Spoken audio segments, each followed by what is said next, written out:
पत्थर दिल दिल्ली। किसी कवि ने कहा है, जाहिलों का कोई शहर नहीं, क्या जयपुर क्या दिल्ली। और मैं शायद वही जाहिल हूँ। पिछले भाग में मैंने बताया था कि मेरी इतिहास में कितनी रुचि थी और अपनी तलाश में और इसी इतिहास की रुचि को दोबारा जगाने के लिए मैंने एक ऐतिहासिक शहर चुना, दिल्ली।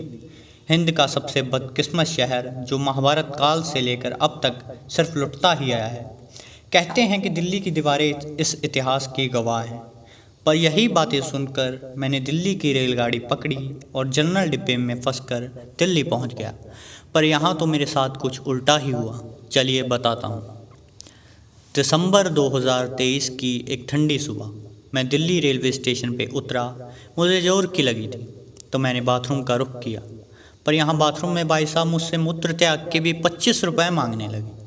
अब मैं ठहरा हरियाणा से, मैंने तो बोल दिया, ये मेरे मूत्रन के भी पैसे लेगा कि तो मरता क्या ना करता। मैंने दिल्ली के एक सुनसान दीवार पे अपनी निशानी छोड़ दी। भाई दिल्ली में मूत्र त्याग के भी 25 रुपये देने पड़ते हैं और कुतुब मीनार देखने के भी 25। मतलब कुतुब मीनार की तो कोई इज्जत ही नहीं है। दिल्ली की गलियों में घूमते घूमते मुझे पता चला कि लाल किला लाल क्यों है। थोड़ी देर बाद मेरे जूते भी लाल हो गए। इसका कारण है विमल, बोलो जुबान कैसे। शायद लाल किला भी इसी केसर की मेहरबानी है। यहाँ की सड़कों पर कोई कटा पड़ा है, कोई मरा पड़ा है, लाशें पड़ी हैं। लोग यहाँ सपने पूरे करने आते हैं, पर यहाँ दम घुटने से सपनों के साथ साथ बंदे भी मर जाते हैं। सुकून का तो यहाँ कोई नामो निशान ही नहीं है। मेरा दोपहर तक ही दिल्ली से मन भर गया। फिर भी मैंने सोचा कि चलो दिल्ली आए हैं तो यमुना नदी देख ही चलते हैं। मैंने एक भाई साहब से यमुना की तरफ जाने का रास्ता पूछा तो उसने कहा कि मैं भी उसी तरफ जा रहा हूँ, चलो मेरे साथ।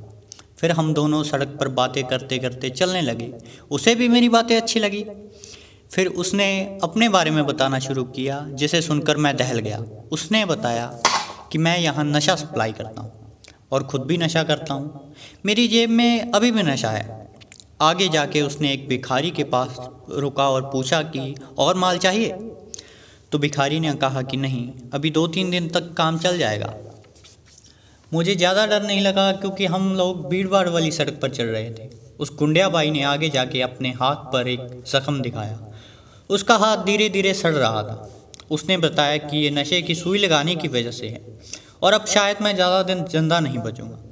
उस गुंडिया बाई पर मुझे तरस आया और मैंने उसे ज़िंदगी को फिर से एक मौका देने की सलाह दी। उसे 2-4 बातें अपने लेवल पर समझाई।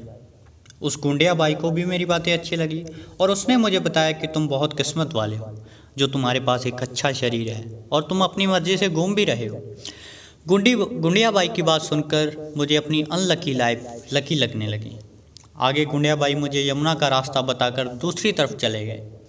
उस दिन मुझे एहसास हुआ कि सभी बुरे लोग पूरी तरह से बुरे नहीं होते, उनके अंदर भी एक दिल होता है। आगे यमुना नदी देखकर मैं निराश हो गया। इससे साफ तो हमारी अग्गर नदी है।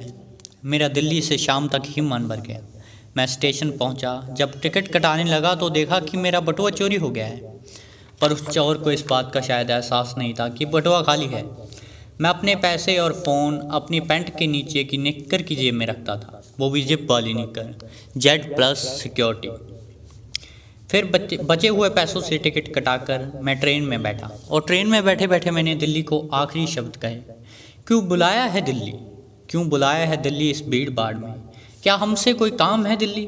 आसमान में उड़ने वाले पंछी हैं हम, तेरी सड़कों पे ट्रैफिक जाम है दिल्ली। तूने बादशाहों के भी दिमाग खराब कर दिए, हम तो फिर भी आम है दिल्ली। हम गुमनाम हैं पर खुश है, तू तो मेरी जान बदनाम है दिल्ली, तू तो मेरी जान बदनाम है दिल्ली। अलविदा दिल्ली। चलिए मिलते हैं किसी नए सफ़र पे किसी नई कहानी के साथ। Thank you.